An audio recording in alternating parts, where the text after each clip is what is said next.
Hi, my name is Destiny Robbins, and I'm a senior at the University of the Pacific.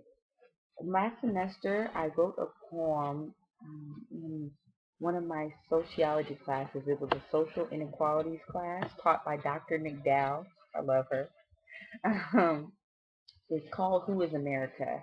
And I wanted to share it right now because there are so many current events going on that make this poem even more relevant with the recent, Occupy Wall Street or the recent execution of Troy Davis or even Obama pulling the troops out of Iraq. I mean, anytime that there are social inequalities, this poem can last, but right now I really would like to share it with you all. So please tell me what you think based off of I pulled a quote from an essay that I read by Sklar called Imagine a Country. And the quote says, if government were a parent, it would be guilty of child abuse.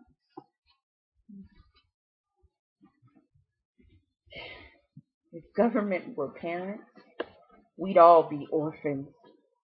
Society left to fend for itself, wishing government would just get abortions. Our government would have been reported to CPS a long time ago. Our own citizens are going hungry and most have no place to go. How is it that the extremely wealthy only make up about 1%, and yet they are the ones that get to make all of the decisions? Those same decisions that leave women at the top of the poverty line, and it leaves most of our minority children always left behind. Can you say no child left behind? Government were a teacher, tenure would never be achievable. Educational gaps so wide and far spread, upward mobility is barely feasible. We get away with our own children being illiterate. We can bail out the rich and fire thousands of teachers, and our conscience is clear of it. This does make sense when you stop and think about it. We are tearing down schools and building up prisons. Prisons are being built based on children's third grade scores. Building prisons for blacks and Latinos, there will always be more.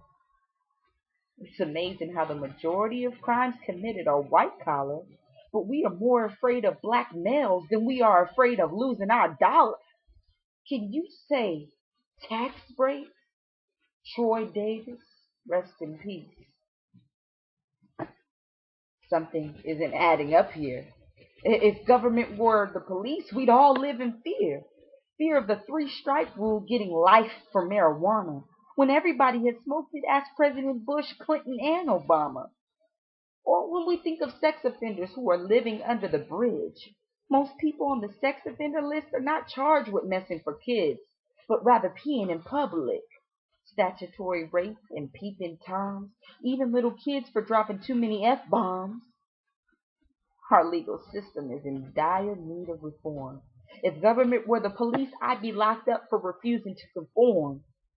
If government were a general in war, we'd be defeated, sending millions of our troops to die. History is constantly repeated. Fighting a war that we can no longer explain, taking the shot but not taking the blame or the aim. If government were a general, it would be sent to Guantanamo as an imposter. We bring our veterans home after war and give them no tools to foster. Can you say weapons of mass destruction? If government were a gender, it'd be a stereotypical man. Strong, dominant, showing no emotion and always has a plan. This government will be a wife beater, believing in oppression, making it harder for women to attain education, calling it teaching her a lesson. It will be okay with women making about 80 cents to their dollar. The government will be okay with keeping women's pink collar. If government were a nanny, it would take better care of its undocumented immigrants. These are the same people who produce the food you eat and will take care of your kids. They will clean your house with not one single complaint. But when their kids ask for an education, you want to send them back and then point the blame? Can you say dream pass? These immigrants are not taking our jobs. That is the poor man's excuse. If government had a lick of sense, put the willing immigrants to good use. If government were a race, it wouldn't be in existence. Since the only race is human, we'd all have a better life living. Racism would not be a reality, but to date it is. And yet there are still people who will say racism doesn't exist. Look at the factors I just listed. Yes, all the above. And you, please, you, tell me what our society is made of. America is not the land of the liberty. It's not the land of the free. It's definitely not the land of equality. Somebody please tell me why we sit and let this be. We sit back and let ourselves die from no health care.